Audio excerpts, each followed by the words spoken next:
सुन रहे हैं संस्कार ऑडियो स्टोरी और मैं हूं सिद्धार्थ। जहां राम कथा होती है, क्या हनुमान जी वहां पधारते हैं? ये जानने के लिए सुनिए हमारी आज की कहानी। एक समय की बात है, एक साधु महाराज किसी नगर में रामायण कथा सुना रहे थे। लोग आते, कथा का रसपान करते और आनंद विभोर होकर जाते। साधु महाराज का नियम था, प्रतिदिन कथा आरंभ करने से पहले आइए हनुमंत जी बिराजिए कहकर हनुमान जी का आवाहन करते थे। फिर 1 घंटा प्रवचन करते थे। एक वकील साहब हर रोज कथा सुनने आते थे। वकील साहब के भक्ति भाव पर एक दिन तर्कशीलता हावी हो गई। वे सोचने लगे, ये महाराज रोज आइए हनुमंत जी बिराजिए कहते हैं, तो क्या हनुमान जी सचमुच आते होंगे? आखिरकार वकील साहब से रहा नहीं गया। उन्होंने महात्मा जी से पूछ ही डाला, महाराज जी जय सिया राम। जय सिया राम जी। बताएं वकील साहब, सब कुशल मंगल? महाराज जी, आप रामायण की कथा बहुत अच्छी कहते हैं, हमें बड़ा रस आता है। परंतु आप ये जो गद्दी प्रतिदिन हनुमान जी को देते हैं, उस पर क्या हनुमान जी सचमुच विराजते हैं? हाँ, ये मेरा व्यक्तिगत विश्वास है कि राम कथा हो रही हो तो मेरे हनुमान जी अवश्य पधारते हैं। महाराज, ऐसे बात नहीं बनेगी। हनुमान जी यहाँ आते हैं, इसका कोई सबूत तो दीजिए। आपको साबित करके दिखाना होगा कि हनुमान जी आपकी कथा सुनने आते हैं, बस। भैया, आस्था को किसी सबूत की कसौटी पर नहीं कसना चाहिए। ये तो भक्त और भगवान के बीच का प्रेम रस है, व्यक्तिगत श्रद्धा का विषय है। आप कहो तो मैं प्रवचन करना बंद कर दूं, या आप कथा में आना छोड़ दो। अब आप खुद ही कई दिनों से दावा करते आ रहे हैं, ये बात और जगहों पर भी तो कहते होंगे। इसलिए महाराज, आपको तो साबित करना ही होगा कि हनुमान जी कथा सुनने आते हैं। इस तरह दोनों के बीच वाद विवाद होता रहा। मौखिक संघर्ष बढ़ता चला गया। हार कर साधु महाराज ने कहा, ठीक है वकील साहब, हनुमान जी हैं या नहीं, इसका सबूत मैं कल दूंगा। जिस गद्दी पर मैं हनुमान जी को विराजित होने को कहता हूं, आप उस गद्दी को आज अपने घर ले जाना। कल अपने साथ उस गद्दी को लेकर आना और फिर मैं कल गद्दी यहां रखूंगा।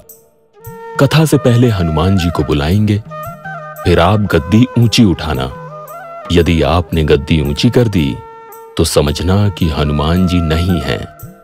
ठीक है, मैं तैयार हूं।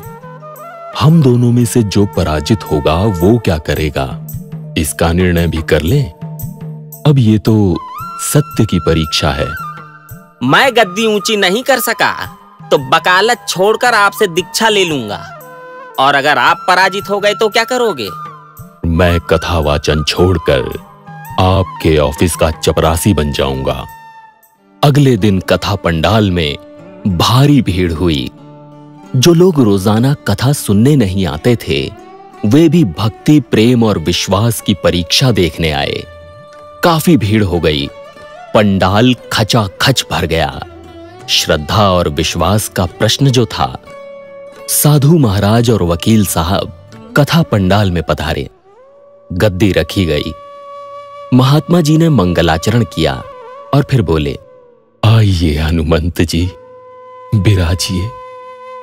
ऐसा बोलते ही साधु महाराज के नेत्र सजल हो उठे। मन ही मन साधु महाराज बोले, प्रभु, आज मेरा प्रश्न नहीं बल्कि रघुकुल रीति की परंपरा का सवाल है। मैं तो एक साधारण मनुष्य हूं। बस आपसे एक विनती है, मेरी भक्ति और आस्था की लाज रखना प्रभु। इसके बाद साधु महाराज ने वकील साहब को निमंत्रण दिया। आइए वकील साहब, गद्दी ऊंची कीजिए। लोगों की आंखें जम गईं। वकील साहब खड़े हुए। उन्होंने गद्दी उठाने के लिए हाथ बढ़ाया, पर गद्दी को स्पर्श भी न कर सके। कारण चाहे जो भी रहा हो, उन्होंने 3 बार हाथ बढ़ाया, किंतु तीनों बार असफल रहे। महात्मा जी देख रहे थे। गद्दी को पकड़ना तो दूर, वकील साहब गद्दी को छू भी ना सके। तीनों बार वकील साहब पसीने से तरबतर हो गए।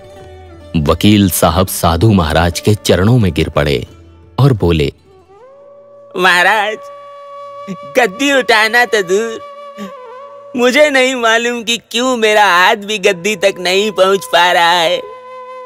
मैं अपनी हार स्वीकार करता हूं।